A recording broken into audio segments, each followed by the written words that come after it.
Good morning.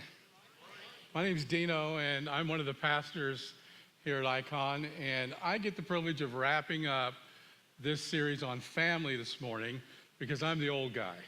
You know, they said you're going to talk about kids, you've raised 2 kids. Why don't you talk about raising kids? And so that's what I'm going to talk about today. I'm going to talk about raising kids without losing it. Is that even possible? How do we do that without losing it? But before we get into that, I really want to talk to those of you who are non-parents. And I just want to say this. I know we parents can be really annoying at times. You know, we say things like, why don't you have kids? Or something like, you'll change your mind about having kids later.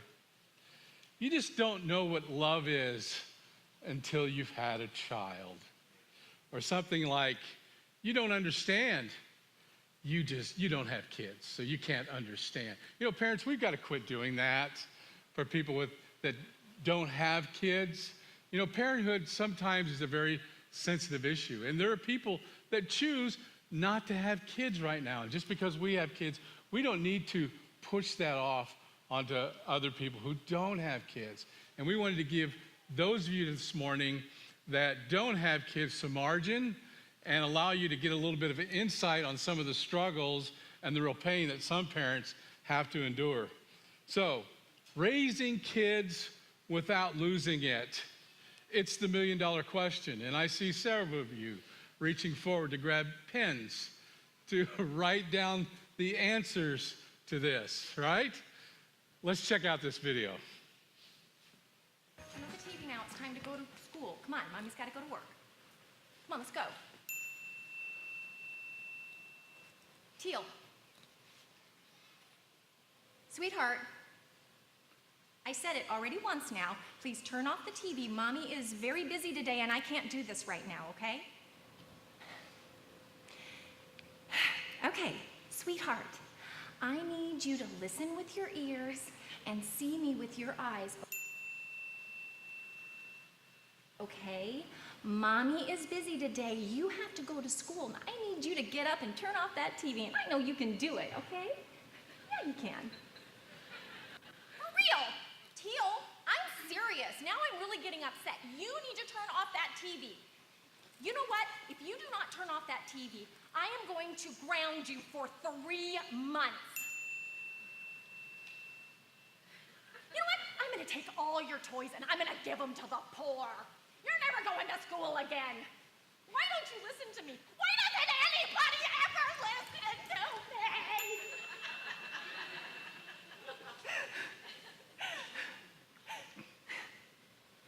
Teal, if you turn off the TV, I'll buy you a new Lego set. Ooh, it's a big deal. Can some of you relate to that? Huh? Yeah. So let's ask the question again. Is it possible to raise kids without losing it? Is it even possible? The reality is probably not, right? Probably not. Raising kids is complex.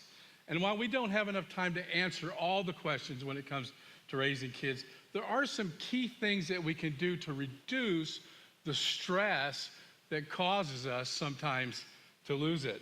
I get it. Sometimes you just get overwhelmed. There's a sense of helplessness, and you feel backed into a corner, and the fact is, we just lose it, right?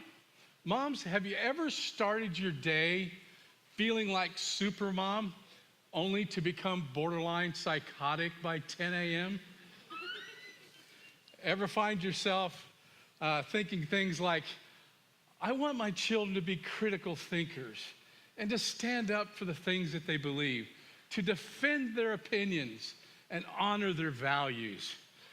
Just not at the dinner table? Seriously, just eat what I made and be grateful? Remember Jeff Foxworthy and some of the jokes he used to tell, how you know you're a redneck? I got a couple for parents.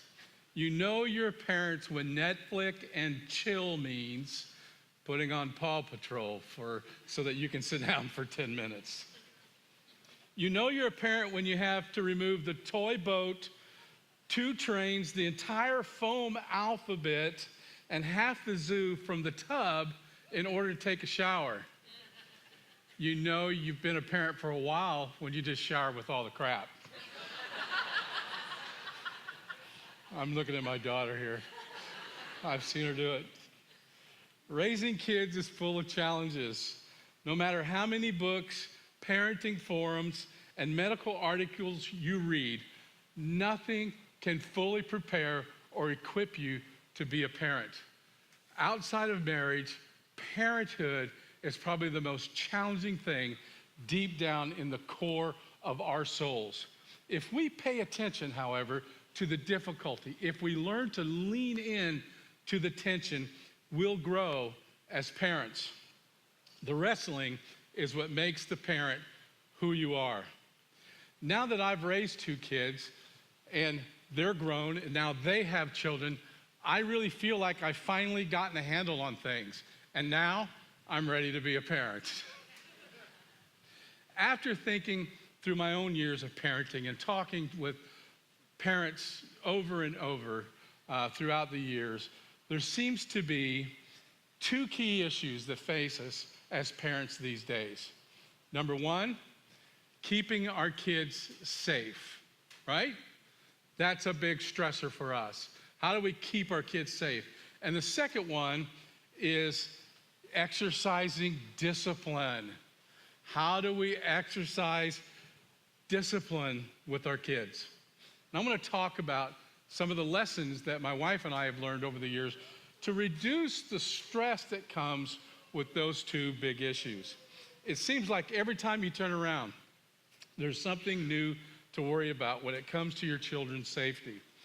Because information is so readily available through the internet, we are informed of every possible danger on the face of the planet, right?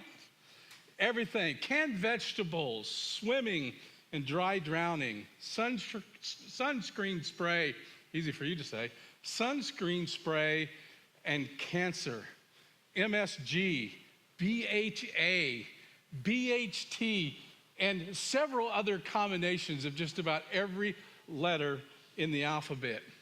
You know what? I have 5 car seats. I have 4 grandchildren, but I own 5 car seats. And I just found this out. You know why? Because they expire. Car seats expire, and if you don't replace them after the expiration date, you're putting your children in danger. It's enough to make any person, any parent, stressed out. While doing our best to try to shield our kids from harm might be tempting for us, one day we know we're all gonna have to put them out into the world and expose them to some harmful things that we will not have any control over. The other big stressor, discipline, and probably the biggest stressor when it comes to parents, from what I've been told recently with interviewing several different parents, the biggest stressor for parents is definitely discipline. And in my 62 years on the planet, you know, critical thinking, modern thinking has changed a lot when it comes to discipline. Timeouts, reasoning, bribing, negotiating, and of course, in my generation, the go-to was spanking when it comes to modifying behavior for kids. Thankfully today, Kim and I have a healthy, thriving family that includes a son-in-law, a daughter-in-law, and 4 wonderful grandkids. And the icing on top of the cake of all that, we really enjoy spending time together. We really like being in one another's company. I think that because of that, we could easily say, and a lot of people have, that we evidently did something right. I use the word we very loosely because I definitely married up. No doubt about it. But why do I share all that with you? I share that with you not to set myself up as an authority of how to do things right when it comes to parenting. Because the reality is, I have failed miserably as a parent. And my sweet, loving wife reminds me of how I'm not perfect. You know what I'm talking about, guys? Huh? Yes, my kids turned out pretty good in spite of my failures. But I learned a long time ago that I had to let go of the guilt of not being perfect. And some of you here today need to do the same thing. If I communicate anything to you today, and if there's only one thing that you take away from here today, this is it. When faced with failure as a parent, don't drive yourself crazy with fear, worry, and guilt. And I know that that's easier said than done, especially for you moms. But I want to share 5 principles that have helped Kim and I learn to reduce the stress that's caused by worry, fear, and guilt when it comes to raising our kids. The first one is this: trust God and pray. Now, I know that sounds like general, vague Christianese, but what I mean is that we have to trust in what we know to be true about God. It was God's sovereign hand that made you a parent. I believe that the conception of life is a supernatural act of God. And I know it's hard to wrap our minds around that because it is a very natural act between a man and a woman. But God created life. Look what David says in Psalm 139. He said, "You made me all the delicate inner parts of my body and knit me together in my mother's womb." Excuse me. It was God that shaped us while we were yet in our mother's womb. It was God at conception creating that life, uniquely designed with its own DNA profile. That was God's sovereign hands. And one of the greatest gifts that God gave us in this design is free will. And that's why there's no guarantee that nothing bad will happen to your kids. There's no guarantee that they're going to turn out to be the next Billy Graham. However, when we surrender our children to God's sovereign, loving care, and we realize that we are not alone, He bears the burden with us and oftentimes for us. When we trust and exercise faith in the truth of God's word, it displaces worry and stress in our life. Look at Philippians chapter 4. Don't fret or worry. Instead of worrying, pray. Let petitions and praises shape your worries into prayers, letting God know your concerns.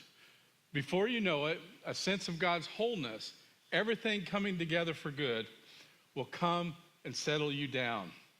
It's wonderful what happens when Christ displaces worry at the center of your life. And I think that we need to learn to release that to the Lord, to let go, let God and His sovereign love and care for not only you, but for our kids. Let it go. Release the guilt. The second thing, and I'll camp out here for a minute, is discipline. This is the fun one, right? Discipline, but we have to learn to do that in love. I wasn't always the best at this one. We have to learn to do it in love. And the greatest example that we have in disciplining out of love is the example that we have in God. God is the best example of discipline we have. Hebrews 12 tells us that God corrects us for our own good. God doesn't do that selfishly. God doesn't do that because of His agenda. God doesn't do that because He's angry or upset. He does it for our good. We love quoting Ephesians chapter 6 to our kids. Get this one. Children, obey your parents. Parents, don't we like this one? Children, obey your parents. This is the right thing to do because God has placed them in authority over you. Honor your father and mother. I always used to love quoting that to my kids. This is the first of God's 10 commandments that ends with a promise. And this is the promise that if you honor your father and your mother, yours will be a long life full of blessing. Now, what I want to do is focus in on two words here. In authority. God has placed us as parents in authority over our kids. And I want to tell you this morning that I had to learn the hard way that being in authority is different from being an authoritarian. Being in authority is different than being an authoritarian.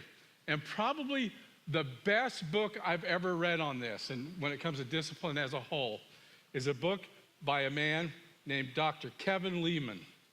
And he's written a book called Making Children Mind Without Losing It. And I highly recommend this book to any parent to understanding discipline and what it means to discipline out of love. Dr. Kevin Leman says this about the authoritarian parent.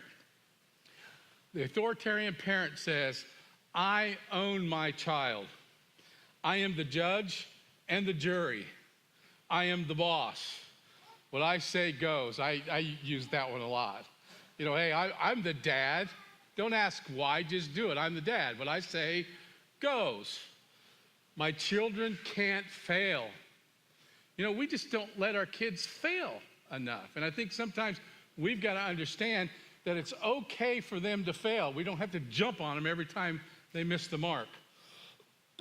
Discipline is not about punishment or compliance, although sometimes we'll settle for a little compliance, right? It's not about us or our ego or our feelings.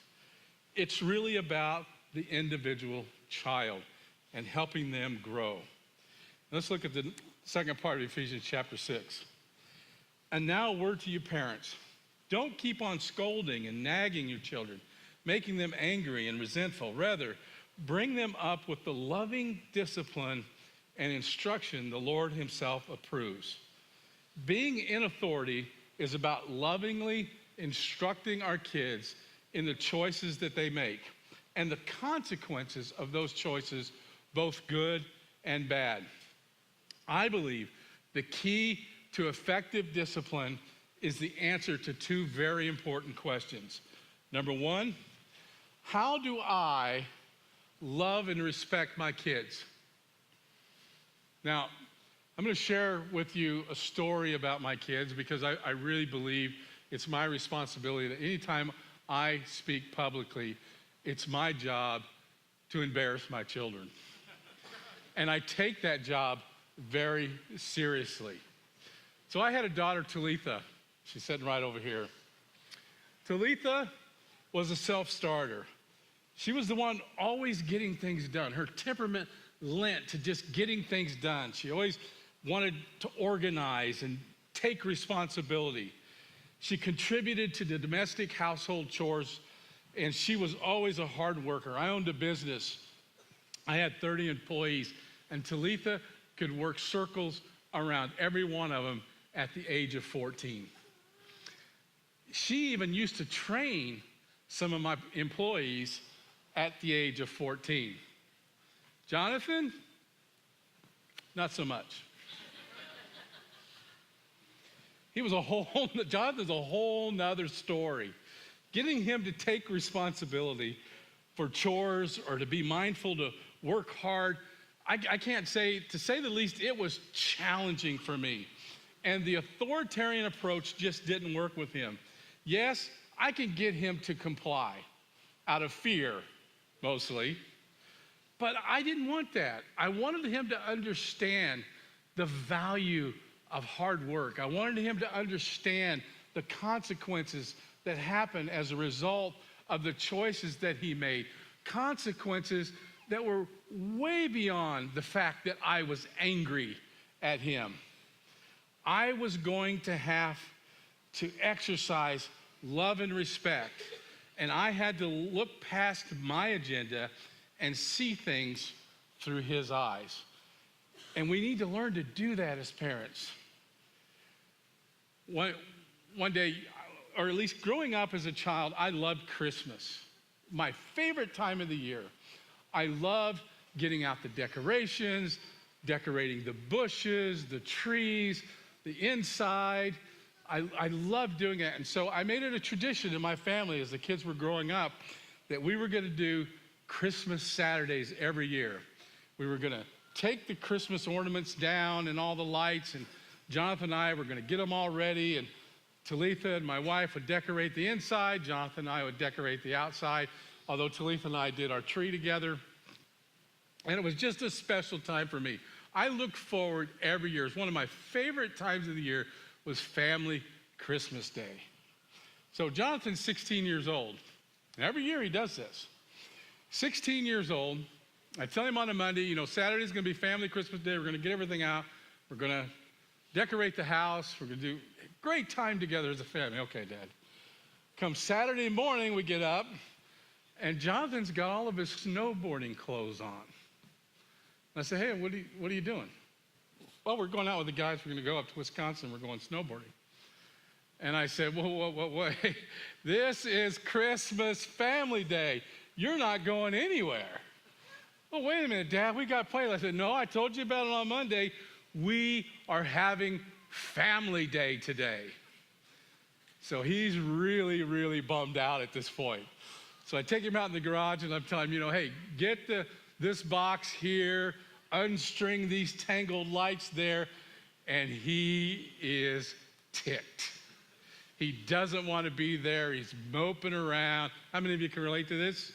He's moping around. At one point he even disappeared, and I didn't know where he was. So anyway, I finally tell him he's getting angry. I'm getting angry. The tension is building, and I say, look, just go get the tree out of the back of the truck, bring it in here, cut the end off so we can get it ready to put it in the stand. He goes and gets the tree, comes back. He grabs a drywall saw. If you know what a drywall saw, it's meant for drywall, not wood.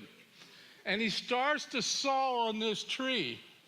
And he's angry and frustrated, and I'm angry and frustrated. And I say, what are you doing? I've got a tree saw over there. There's a compound miter saw over there that's powered. What are you doing? And the anger is built so much that Jonathan takes this saw and he turns and he throws it across the room. And as he's doing that, he says, Dad, I'm not your Christmas bee.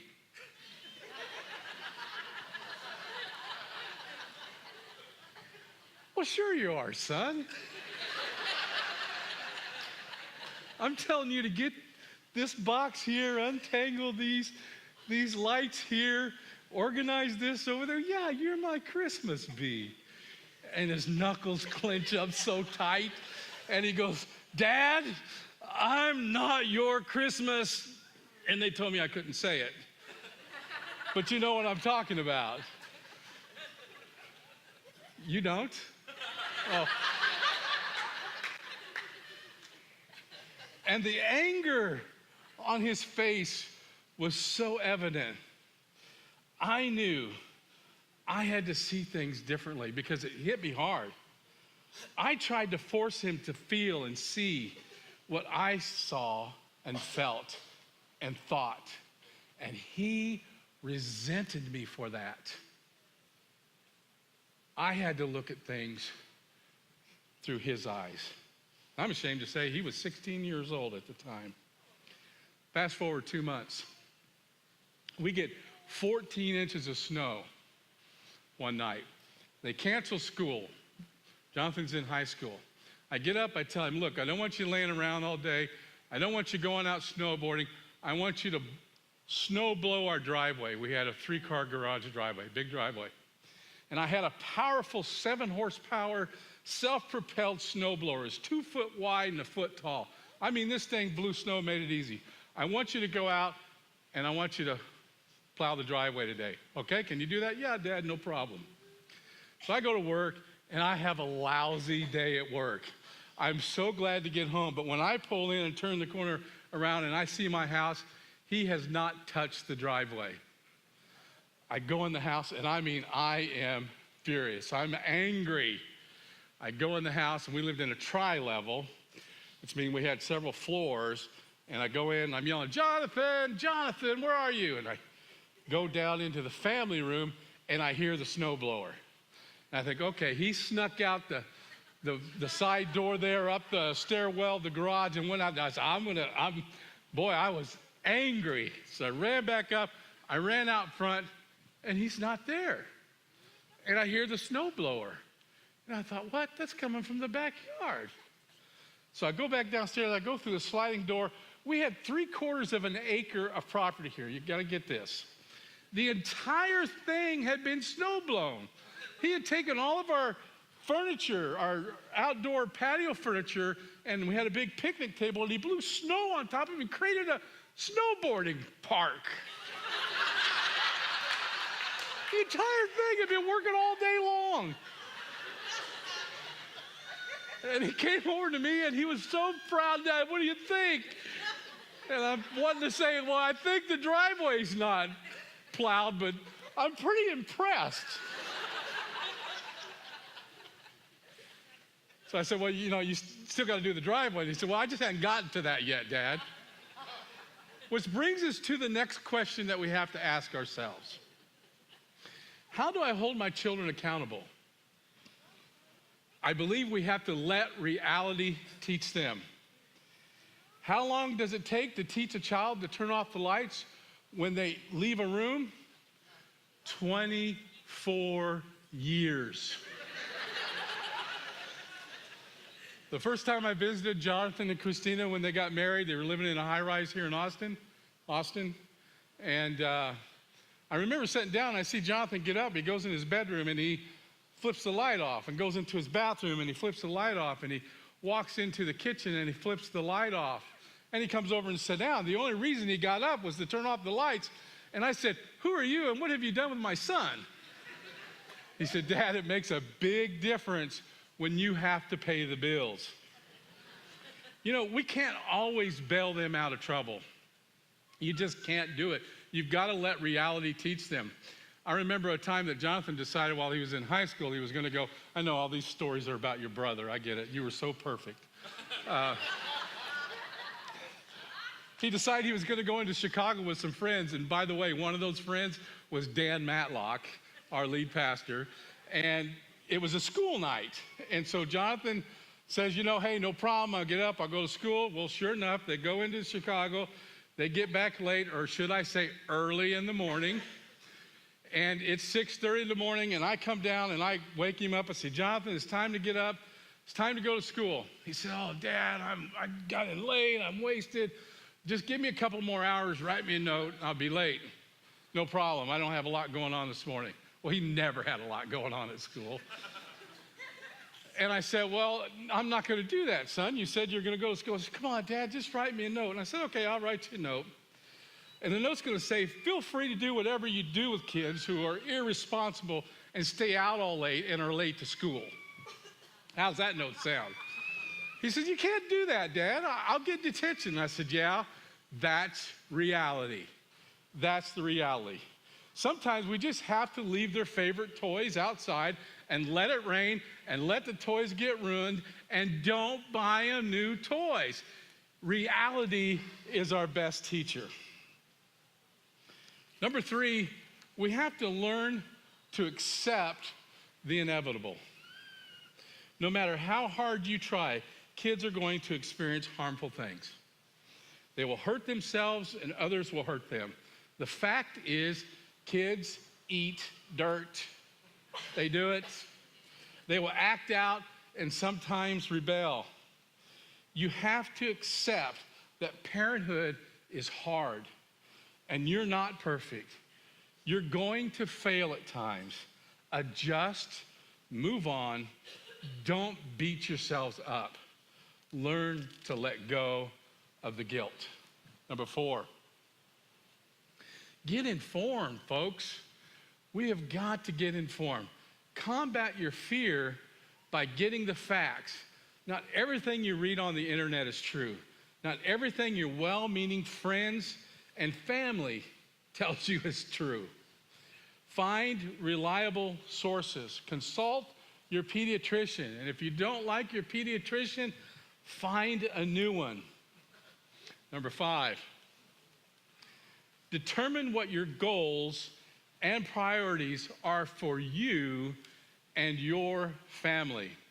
Just because your parents, your well-meaning friends, Dr. Phil, or even someone here at the church says how you should be a parent and how you should raise your kids doesn't mean you have to do it their way. You have to own you.